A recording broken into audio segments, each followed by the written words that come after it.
Kunja Bihari.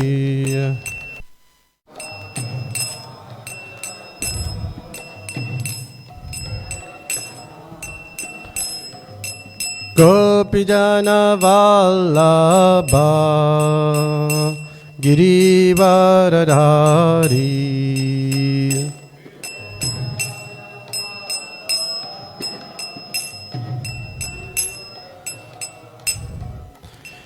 Yashodanandana Brajajana Ranjanaya.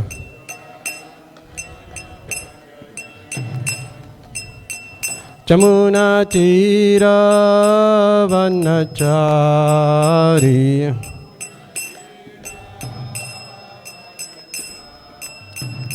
Jaya Radha Madhava Kunja Bihari.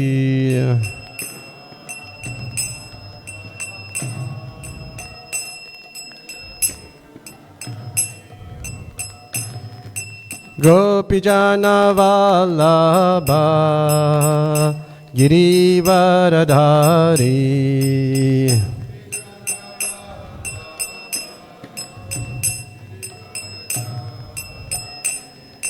Yashodanandana Brajajana Ranjanaya. Jamuna Tira Vanachari.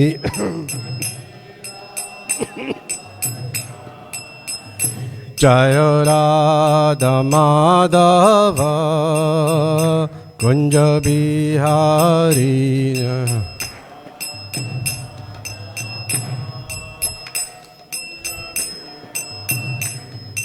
Gopijana Vallabha Girivaradhari.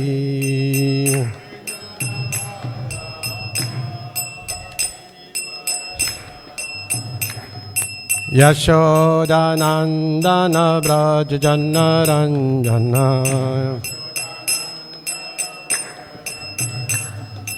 Yashodanandana Brajajana Ranjana.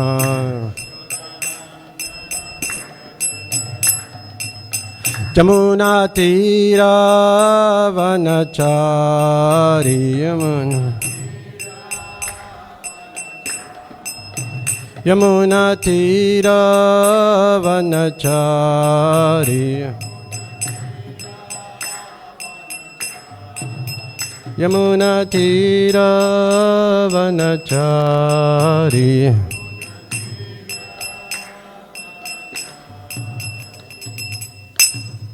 Jai Vishnupad Paramahamsa Pravijacharya Asturu Shishimat, His Divine Grace, A.C. Bhaktivedanta Swami Prabhupada Ki. Jai Vishnupad Paramahamsa Pravijacharya Asturu Shishimat, His Divine Grace, Bhakti Siddhanta Saraswati Goswami Maharaj Prabhupada Ki. Anandikoti Vaishnava Vrinda Ki. Nam Acharya Slaridas Thakur Ki. Prem se kaho Sri Krishna Chaitanya Prabhu Nityananda Shri Advaita Gadadhar Shivasadi Gaur Bhakta Vrinda Ki. Sisi Radha Krishna Gopa Gopinath Shyam Kund Radha Kund Giri Govardhan Ki. Vrindavan Navadvip Dham Ki. Ganga Mai Jamuna Mai Ki. Bhakti Devi Tulasi Devi Ki. Samaveta Bhakta Vrinda Ki. Nitai Gaur Premanande. All glories to the assembled devotees. All glories to the assembled devotees. All glories to the assembled devotees.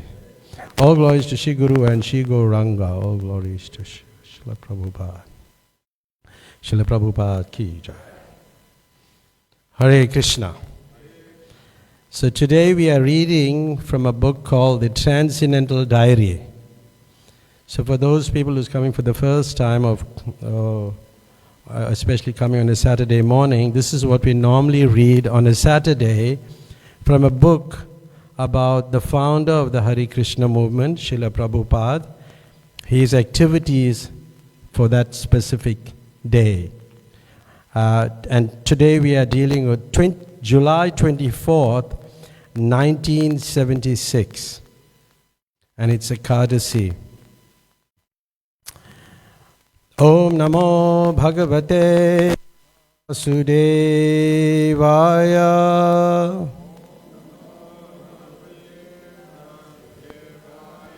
Om Namo Bhagavate Vasudevaya. Om Namo Bhagavate Vasudevaya.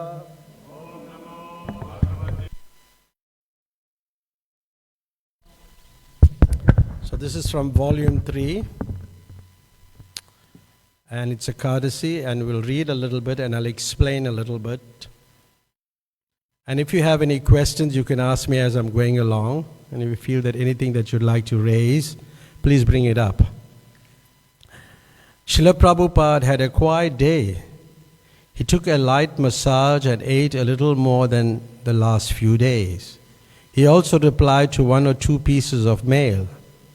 Giriraj Prabhu wrote from Bombay, informing Prabhupada of the latest developments. A life member from Pune, Mr. S.P. Malhotra, has offered 35 acres of farmable land along the 4-bedroom guest house in Mahabaleshwar, which Giriraj described as the most important hill station in Maharashtra and the Switzerland of Maharashtra. But when in India, you'd have to say it's like the Kashmir of Maharashtra. Giriraj suggested that it would be an ideal place for Srila Prabhupada to sit peacefully and translate books, and the devotees could farm it, and foreign devotees could use it as a place to recoup their health. He invited him to visit it when he arrives back in India and make a decision then whether to accept it or not. So this was quite a generous offering from Mr. Malhotra to Srila Prabhupada. And Prabhupada stayed at this place, but I won't get into the descriptions of that, it'll take a little long. But Prabhupada stayed at that place, and he was meant to stay for a while, but he decided to leave the next morning for good reasons. Anyway, this offering, we can see this is like devotional service in action. You know, devotional service means activity. You have to do something. And Giriraj Prabhu at that time was a dedicated disciple, and he was reporting his activities and opportunities to his spiritual master. So this is one of the qualities of a disciple, that he reports to his spiritual master. It's not that it's out of ego he does that, because sometimes people are too humble and they don't want to say it. But Prabhupada was very happy to receive reports and opportunities to engage in devotional service. And then, Giriraj Maharaj, the way he wrote it, explaining the simplicity and the sustainability of the place, Mahabaleshwar, where the devotees can live with harmony in nature, they can restore their health, and his translation work can be done.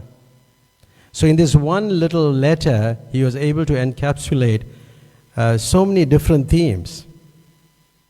Because Prabhupada's translation work, he would translate the books from Sanskrit to English, and commenting on the purports was the core of his mission. That was the core part of his mission, his literary work, especially Srimad Bhagavatam. And then we can also learn from it. So whenever you read about Prabhupada's activities, you see that he utilized everything for Krishna consciousness. Everything for Krishna and nothing for me. Everything for Krishna and nothing for me. So all the wealth and the resources should be utilized in Krishna's service. And we see that whatever gifts ISKCON was getting, Giriraj Prabhu was making that proposal to Prabhupada, or to take a decision whether we should accept or not.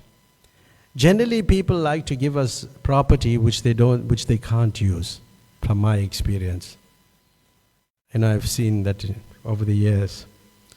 They want to give us something which they can't use. It's like called the demigod's boons. So yes, but we should give the best to Krishna. Like once somebody came with some tomatoes that were like smashed and they were giving it to us. I said, it's good you're giving us, at least you're learning to give.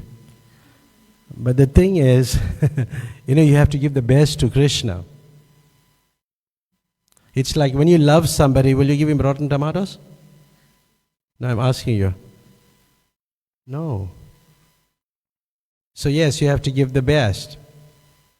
And we can see, Srila Prabhupada, he used his discretion. I don't think so we took that property. Then Giriraj I'll read a little bit. Giriraj is also keen to start a Marathi version of the Bhagavad Darshan, our Indian equivalent of Back to Godhead magazine. He feels it is long overdue, and he suggested that local members could do the translation work, and Lokanath Swami could edit and approve it. Because Lokanath Swami comes from Maharashtra, he speaks Marathi. As well as this, he reported that another life member, Mr. G.D. Banani, wants to encourage the production of our Hindi publications.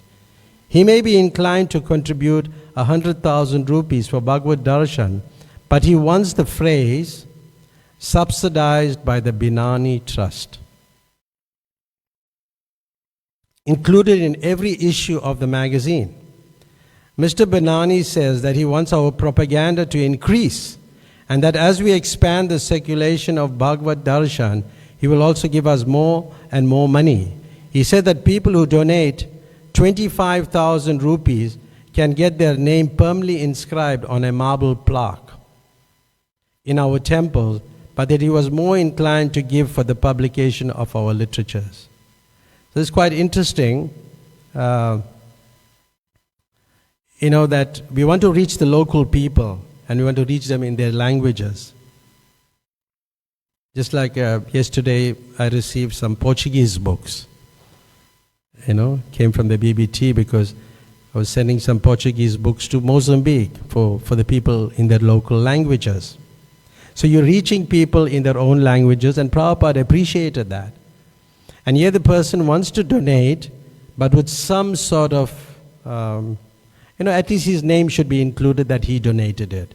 We have many people, we have plaques sometimes around. We have one that's like by the pizza place when we open that second phase. And I was there when we were doing that opening. But the distribution of the books, shows the continuity and urgency of our mission. And Prabhupada, later we'll see that Prabhupada accepted that. He encouraged that. And sometime, I was just recently dealing with a plaque matter in our society. It's not a week ago. Somebody was talking about a plaque. And I said, it's not a bad idea, if the person really helped and when they give him credit, it's okay. Because people want their legacy to go on. And you could see that, by translating the books, the local devotees will be involved in translating in their languages, Hindi and Marathi. So you're empowering the local people. So empowerment is an important, aspect of Krishna consciousness, where we empower people to do things that they have acumen for. And that's how Prabhupada worked. And, there's also the donor psychology and strategic engagement. We tell people we will put your name in the books and then we will distribute it. And they feel happy about it. Like somebody came some years back, came to they brought the grandchild and came, and they wanted to show a plaque that was put by the grandfather's name was there, just the name. So the person came and we took that plaque out because it, like over 3-4 decades, and, it fell off. And the guy was not so happy. But then I took him to the book. I said, no, you should take a book and you should buy these books and we'll put your name in these books. It'll go to millions of people or thousands of people. He was very happy to do that. So we can we can engage people in different ways, and we see for preaching purposes and for the mission of Prabhupada. Yes, we sometimes do these things, and Prabhupada agreed to that we put his name in those books, and it'll go out, and books will go out everywhere, and people will remember Krishna. So, reading on, Giriraj also met with Mrs. Bila, the mother of Ashok, and he feels she may be inclined to help with the Gurukul project at Hare Krishna land. He also reported that we are working with lawyers to draft an appeal for tax exemption on the basis that we are a research organization and the recommendations regarding ISKCON's present constitution will be present to Srila Prabhupada for approval when he arrives. So the devotee, Giriraj, who was involved at that time, was trying to get tax exemption. And this is one thing, although this is good, we get tax exemption, but we must never rob the state, because it's quite an offense. And people don't know that. It's actually worse than stealing from a Brahmana for government officials. You aware of that? It's worse. Because to take a property of a Brahmana, you may become a lizard in your next life. But to rob the state, it's worse. So yes. So like I was also dealing with tax exemption recently with the Department of Social Development and all, but we have challenges there. But we also be truthful in what we do, especially when it comes to taxation.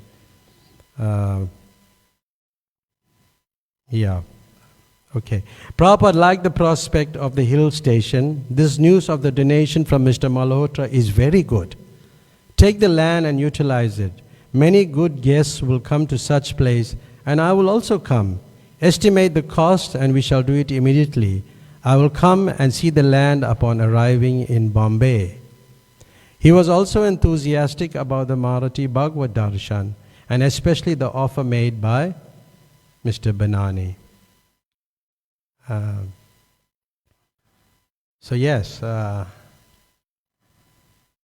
So we encourage people to give in different ways, and sometimes when people see us, they try to avoid us also, because they know, like a person like me coming, what I'm going to give them? I'm only going to take something from them, But we give them Krishna. They don't know that. We're giving them Krishna. It's like, I was trying to get hold of a businessman recently, but he just couldn't get hold of him. Somehow he would hide away. So I went to his business, and I told a receptionist, I came to buy the business. Could call your boss, I'm interested. So the person somehow by Krishna's arrangement, he saw me, he just couldn't escape me. So he had to come. So we use different tactics to attract people, And people like to avoid devotees. They shouldn't. They should take the association of devotees. Like when we used to do street distribution, myself and Jai Sachinanda, we'd be in the streets every Saturday morning. And we'd be selling books, We'd show them books. And the people are thinking we're trying to get them money, but it's not that. We're trying to give them Krishna. And then one person said, I'm coming back, I'm coming back. So I told him, no, I got it here, it's here. I have that book. Because coming back, we have one of the books is called Coming Back. We have that book. We would like to, I reckon I got the book. So, in so many different ways, we would preach to people. And we have to look at new, innovative ways how to give people Krishna, although they don't want it. We're giving Krishna consciousness. Although they don't want it, we still want to give them.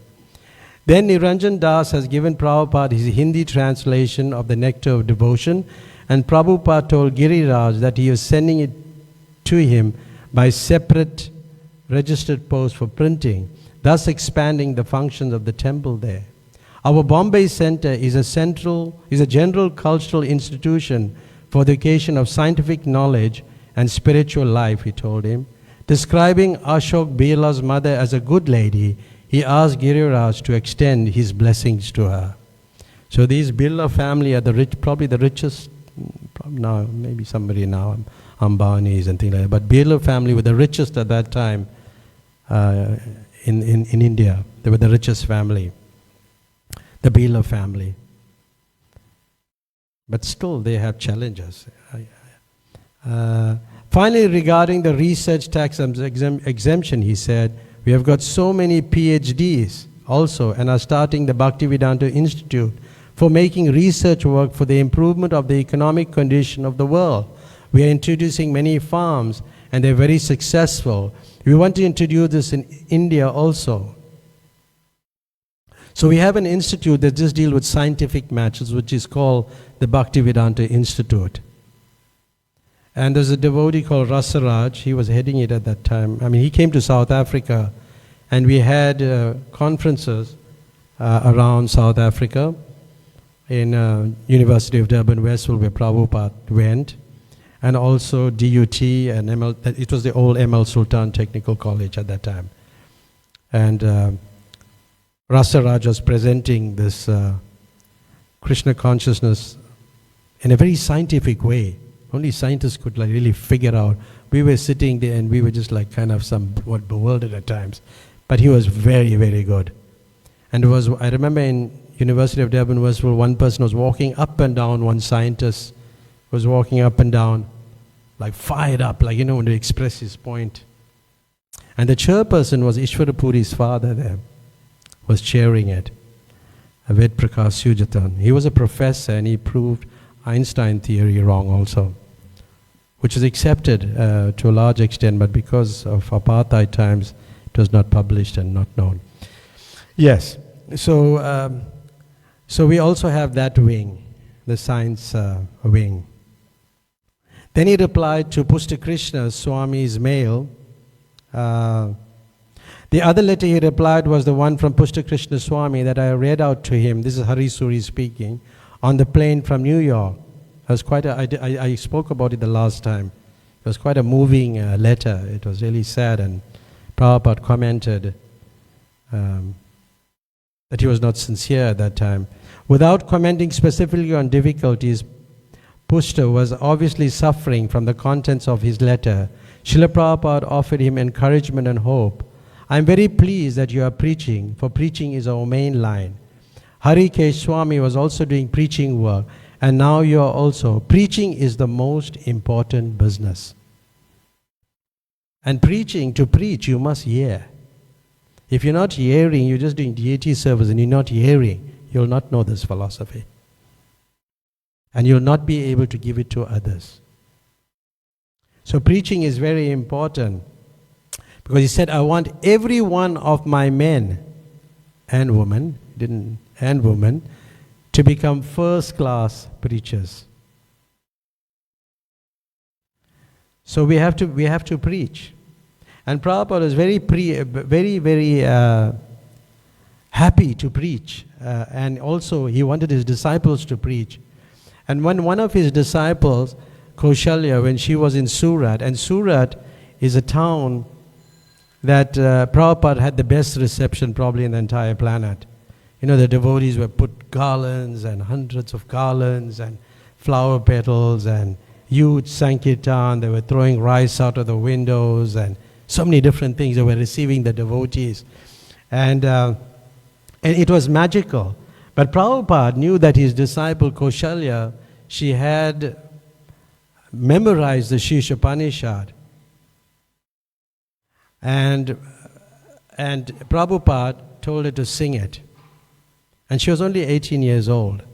Now don't take this otherwise, but I'll just read the 3 lines, the way he reciprocated to there. As a sannyasi, but he treated her, Shri Radha Radhanath ki jai. So he treated her as his daughter. Remember that. So he was very happy that she was reciting it. So after she finished, she called him over and put her head on his lap. And he patted her back. And he rubbed her head. It's amazing. Because he just reciprocated like a father. Because he was a married person. And he reciprocated with her like that. She was like his daughter. So yes, so Prabhupada became very, very pleased.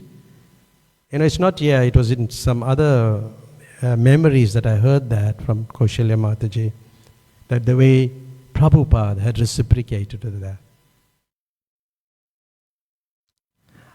And therefore, we really appreciate Prabhupada, the way he reciprocated it with different people.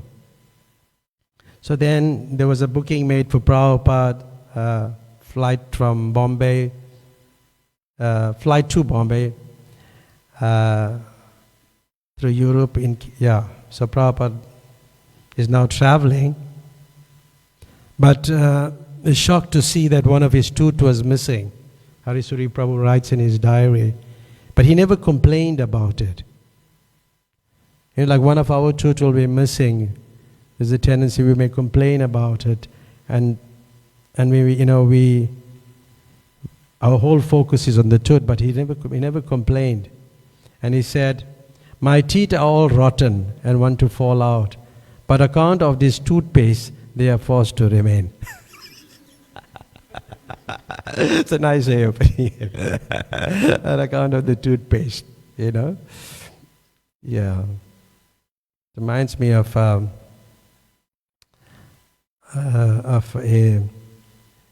they were having a big meeting, because the toothpaste company in India, where the sales were going down, and they were thinking how they're going to increase the sales.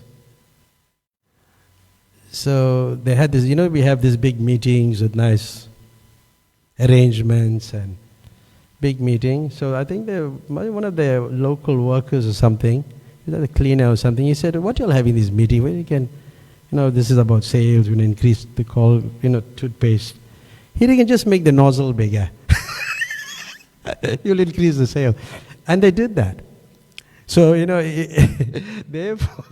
therefore, you have to ask, like sometimes local people, simple people, the information may come out from them. So everybody can contribute, So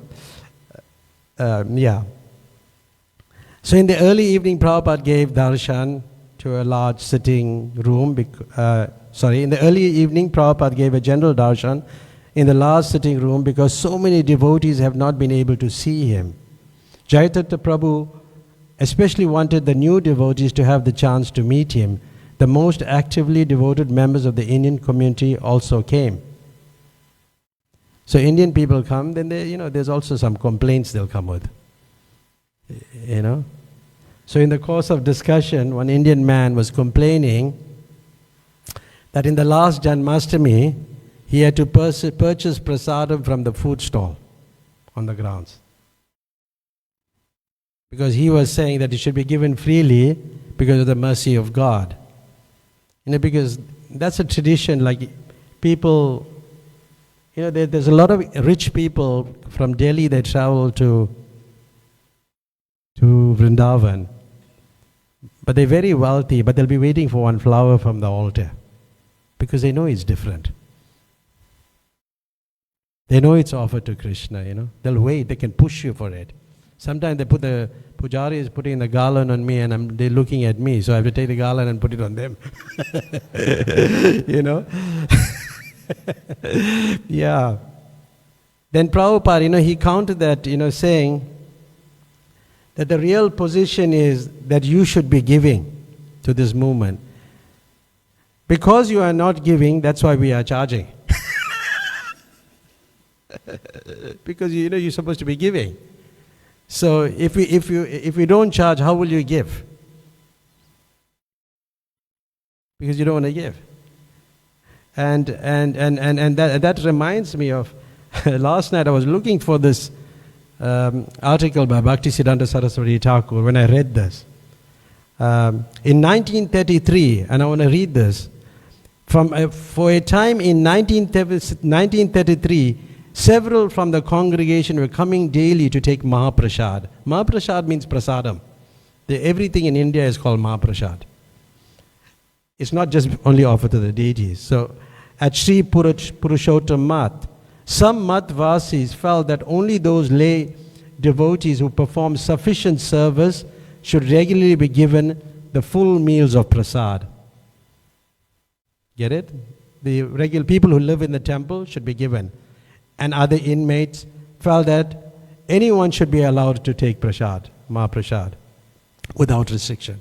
So there was a kind of like, split decision here to take, but then the objectors brought the matter to Bhaktisiddhanta Saraswati attention by citing the case of Manik. So Manik was one devotee there, an initiated householder who regularly came for Mahaprasad.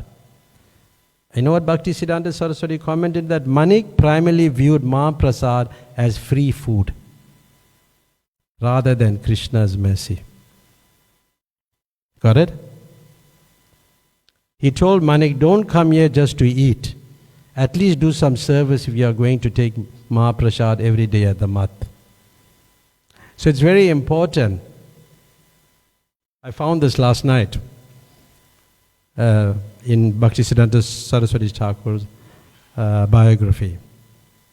So Prabhupada's health was increasing, and his health was gradually improving, and the cold was getting down, and he was recovering. And then we move on to July 25th, 1976. Today was Sunday, and Prabhupada decided to go ahead with plans to visit the temple in London. Although he was still very weak and his respiratory tracts are thick with mucus, he went just to have darshan of Sri Radha London Ishvara. They were the first large deities he installed in the West, and he has special affection for them. Like, you get attached to the deities. Like once we were in one house and we said, which is the second best deities in the world? Raghunath. This devotee got very upset. Isn't it? You were there?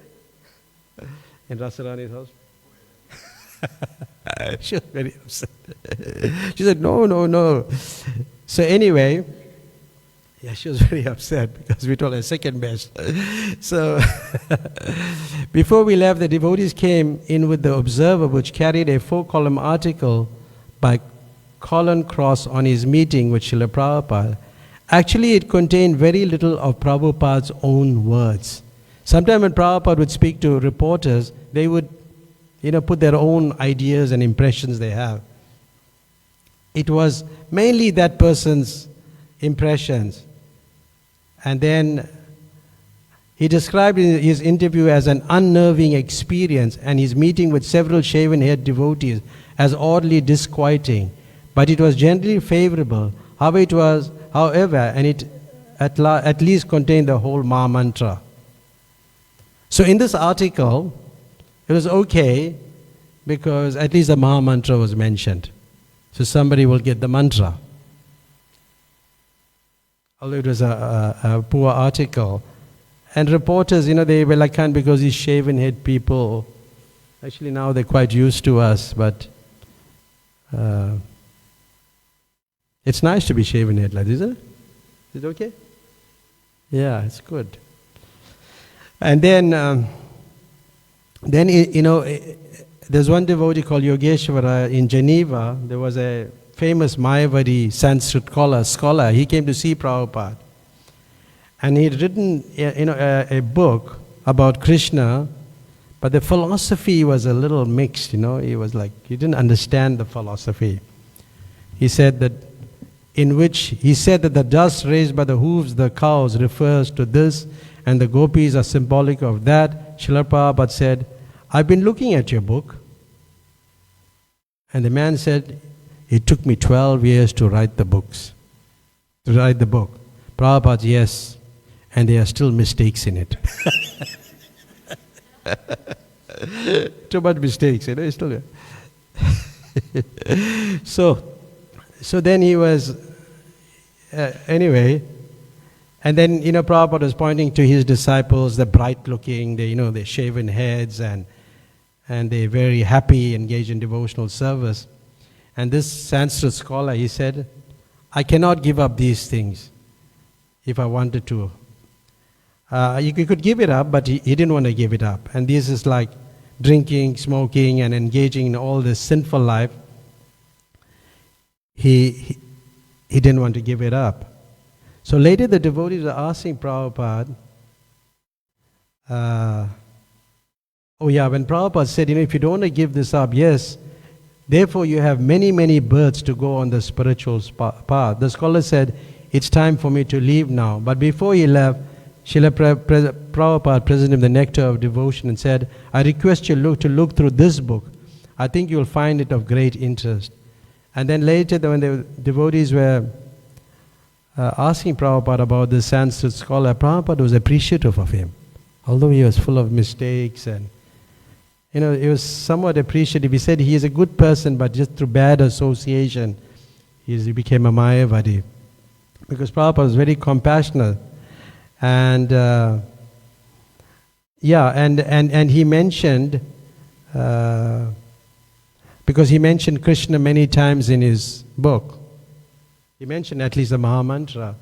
So Bhaktisiddhanta Saraswati Thakur would judge a good article on the basis of how many times the name of Krishna was mentioned in the article. That was his way of editing. And he looked at the article. So yes.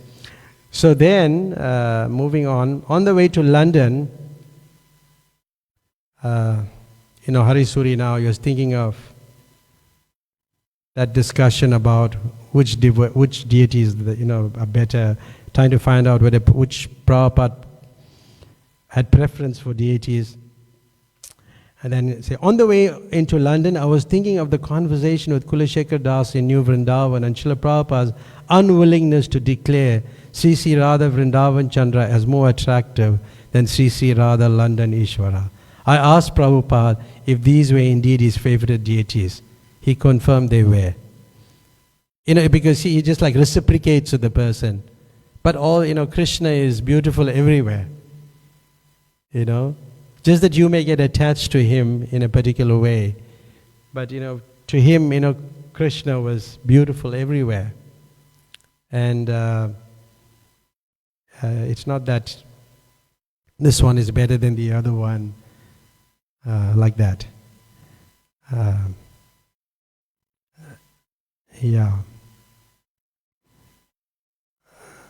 So then we move on to Seven Berry Place.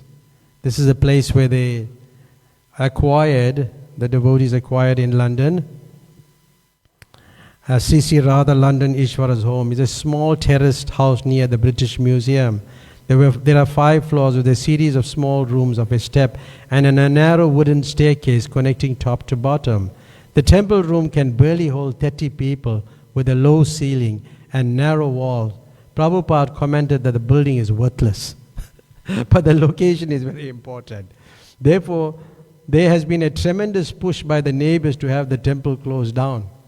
But somehow or the other, the devotees have managed to keep ahead of the city authorities and stay open. He was pleased to see how well the devotees were looking after the deities. After offering dandavats and taking a little chanamrita, he sat on his vyasasana in front of the lordships and gave a talk encouraging the devotees to continue without being disturbed. And then Prabhupada started speaking about Prahlad Maharaj, the amount of problems he went through. Then he spoke about Haridas Thakur. He was, born in a Muslim family and the difficulties he went through. But Prabhupada said you should follow Chaitanya Mahaprabhu, because in this world you'll always have some obstruction. You have to become tolerant. Last night I was in an interview with some devotees from India, and a long discussion on challenges and how to look at things. It took like almost a few hours. It was almost midnight there in India, but they were still asking, so many different things. questions. But I was sticking to this point of becoming tolerant. And to become tolerant is not an easy thing. But it all stems from, like lust and envy.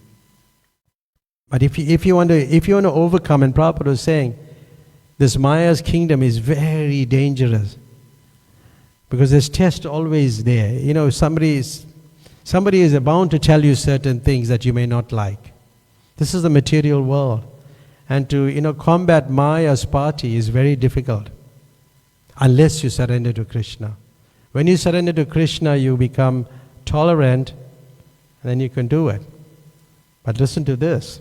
Describing the material world as a very dangerous place, he advised the devotees to remain sober, and they should stick to the spiritual principles. 1, read his books and avoid being discouraged. So you have to encourage people to take to Krishna consciousness, and they should always be encouraged, but they should become tolerant to this world. Because when people say you things that you don't like, what can you do about it? It's already in their consciousness. You can't change their perceptions. It'll take millions of lifetimes to get that out. If somebody have a perception of you, you really can't do anything about it. Is that not true? It's true. It's very difficult. It's very, very difficult to get this impression. So, all the times you're going to be faced with difficulty. The way to look at it, he said, it is my good fortune that Krishna has given me some difficulty to counteract my previous bad action. So that's a good way of looking at it. But when some difficulties come, we don't really think like that. Because then he quoted a verse from the Bhagavatam stating that Tatu anukampam shamikshamana. The translation is that you just have to stay alive because you'll be going through so many challenges to enter the kingdom of God. Just like a son has to just stay alive to inherit the property of the father. But then there's such a fight after that.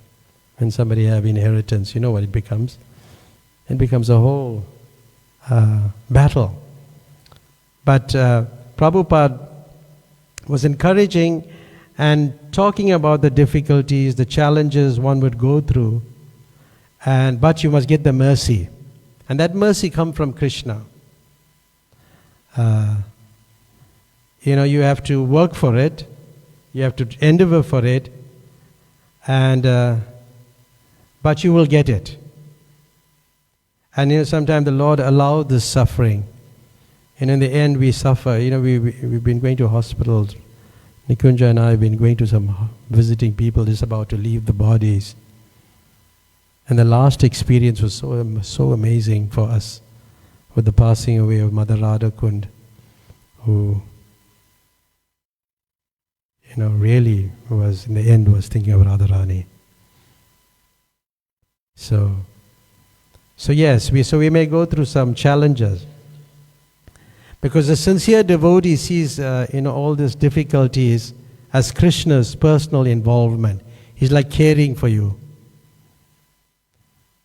And the suffering takes you closer to Krishna, so you become eligible to enter the kingdom of God.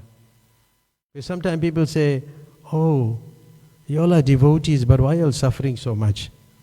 Like, this material world is full of suffering. Everybody is in the prison house. Everybody is suffering. It's not that when you become a devotee, you won't go through some challenges. Then there's another discussion that Prabhupada was having. We'll go to that, but we don't have much time. Does anybody have any questions so far? They would like to ask anything? Keshava, you'd like to say something?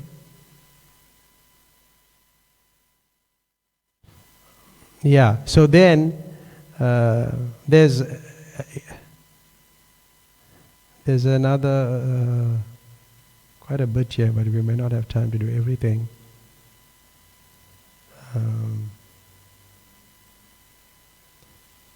Okay, but then the parents of Hari Sori comes to visit him. So he had left home very early when he was very young, and he joined the movement. But he was a very temperamental person, and he had a chip on his shoulder, as his mother said. But when they saw him, with the devotees, he was a changed person. He was completely changed. And his father and mother came, and then at that time Prabhupada had arrived, because he really wanted his parents to meet Prabhupada. But anyway, Prabhupada had arrived, and they were chanting and a lot of shuffling going on. It came in probably a limousine, and they were quite amazed, and they got a glimpse of Prabhupada. But he wanted them to talk to Prabhupada. He wanted his parents to speak to Prabhupada and get his mercy. But Prabhupada was was ill, and he couldn't. He didn't want to take his parents and bother Prabhupada. But then later he was reporting to Srila Prabhupada that yes, my parents came. And you know what Prabhupada asked him? He was very happy. He said, did they get some prasadam? He said, no, there was no prasadam, Prabhupada. So he was not happy with that, because they should get something, some little prasad. And Prabhupada was disappointed. He said, well, what is the use of inviting them? In another instance, there was another devotee, in another pastime, Gauridas Pandit Prabhupada was on his coffee table, he was sitting and giving darshan, and people were walking in and out and coming in, getting his darshan and going. And Prabhupada noticed one person didn't get the prasadam.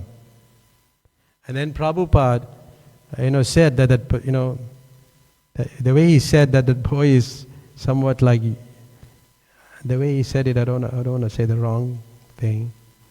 He said, Prabhupada asked me, did you give him prasadam? I said, no, Prabhu. Prabhupada said the boy is incompetent. So he was incompetent. But so therefore Prabhupada was in anxiety, he always wanted people to get some prasadam. In 2002, I heard this from Moksha Lakshmi, another disciple of Prabhupada, who one time prepared on Bhaktisiddhanta Saraswati Thakur's appearance day 108 preparations. So one of the devotees suggested that, which was Hamsaduta, told, we should take it and take it to Prabhupada and show it to Prabhupada. So they put all on the lids and they went and took it to Prabhupada. And Prabhupada looked at it and he said, this movement is nothing without its fees. It's nothing. I remember very clearly she said that. I was there in 2002 where they're having this discussion on Srila Prabhupada. But it's, prasadam is such an amazing thing, aspect of Krishna consciousness, that when you eat it, you can be intoxicated, and you can be in ecstasy just by taking prasadam.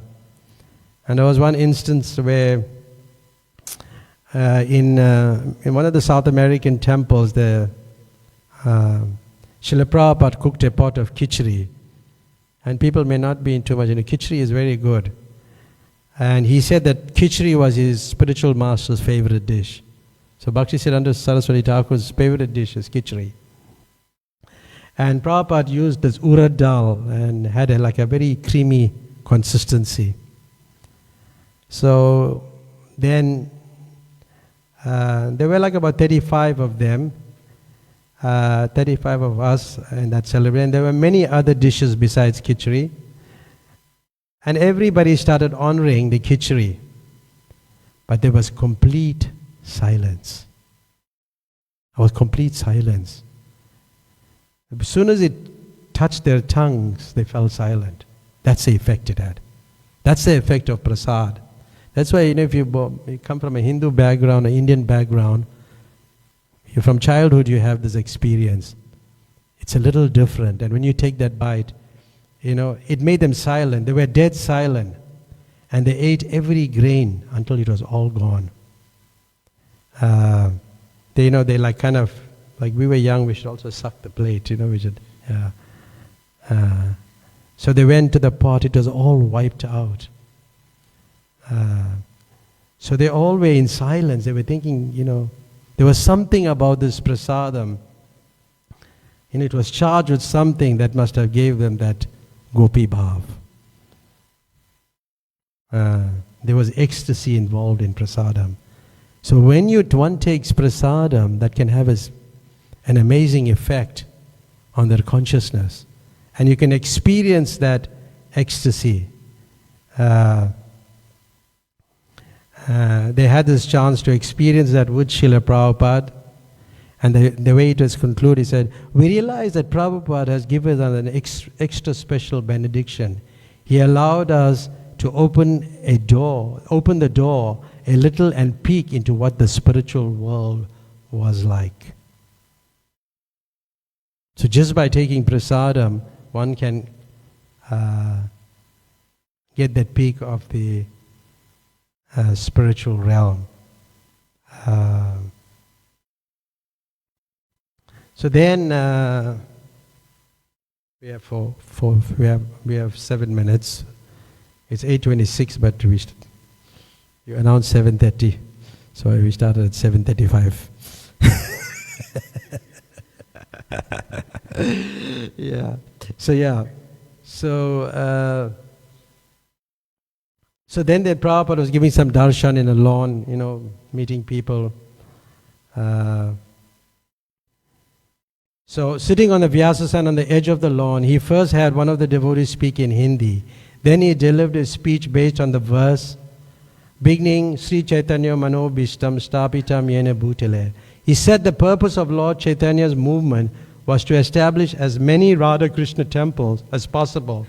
The beginning was in Vrindavan with the Madan Mohan temple. Now he said there are 3 Radha Krishna temples here in England, and everyone should take full advantage of them. He pointed out that it was not just Hindus or Indians who were coming. Anyone could come, and they should be judged according to their devotion to Krishna, not by any other criteria. It's how much devotion a person have.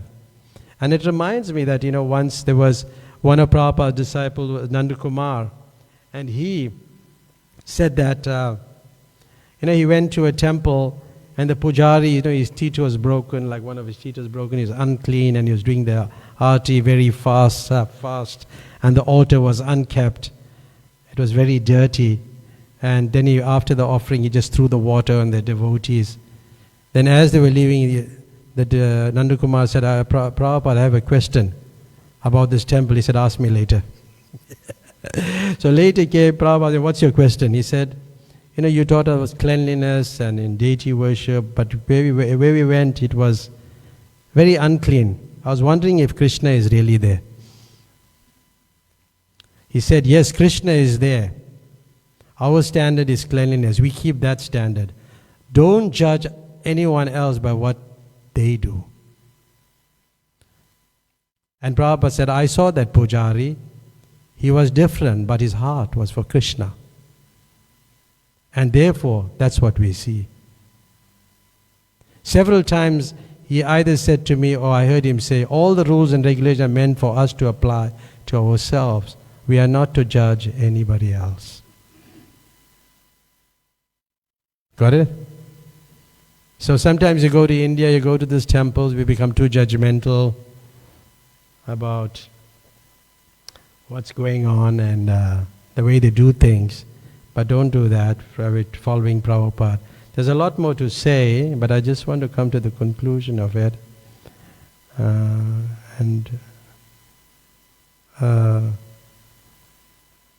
So as the evening chill set in, he brought the session to a close, retiring to his room. He called Harikesh and Jaitirtha, and after half hour of hearing various arguments in favor of continuing with the European tour, he decided that he wanted to return to Bombay straight away. So this is the Transcendental Diary. This is what we meant to do today. Does anybody have any questions or comments they would like to make about Srila Prabhupada?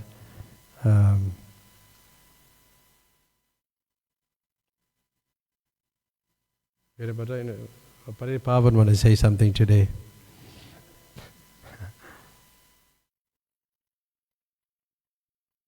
Okay.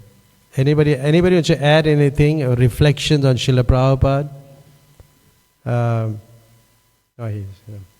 Srila Prabhupada is a very interesting personality. I still have a few minutes. A very interesting personality. There's a lot of information of his, his activities are given in books, and we should take advantage of it more and more. See, there's a lot to learn. Just like, when the altar opens and if I'm speaking, which is higher, I'm speaking or you bowing down? Huh? Which is higher? Huh? Listening to the speaker, which do you think? But just think about it. These are things, you have to know higher principles and lower principles. This is not written in the books. You only can learn it from the Acharya. This is enshrined in the hearts of the pure devotees.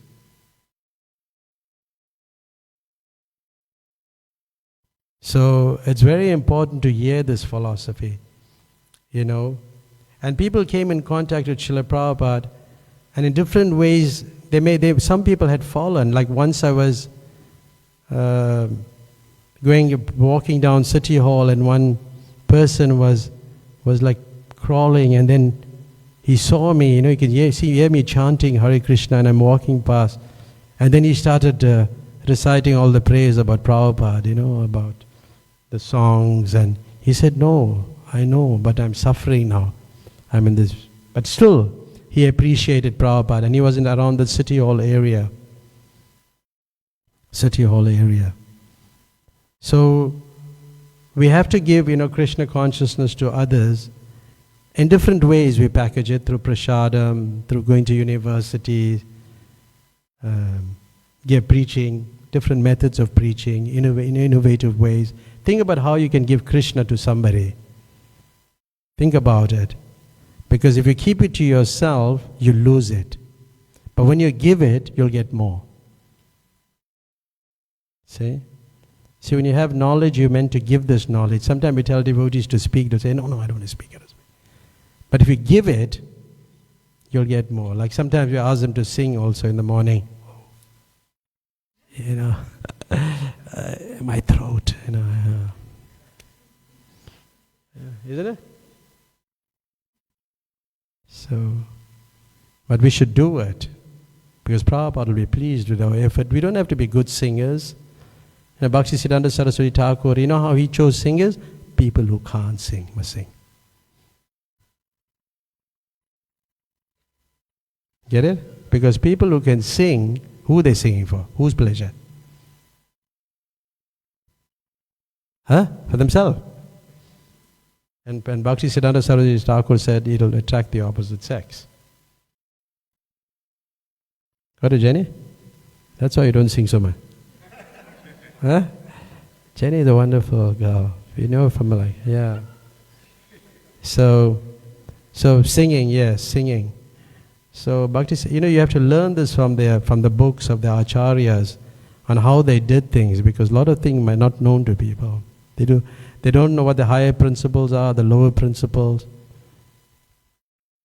So take it more seriously. We will stop here, and we'll adjourn for the getting into Gopi Bhav now downstairs. Getting into Prasadam. Hare Krishna. Thank you very much.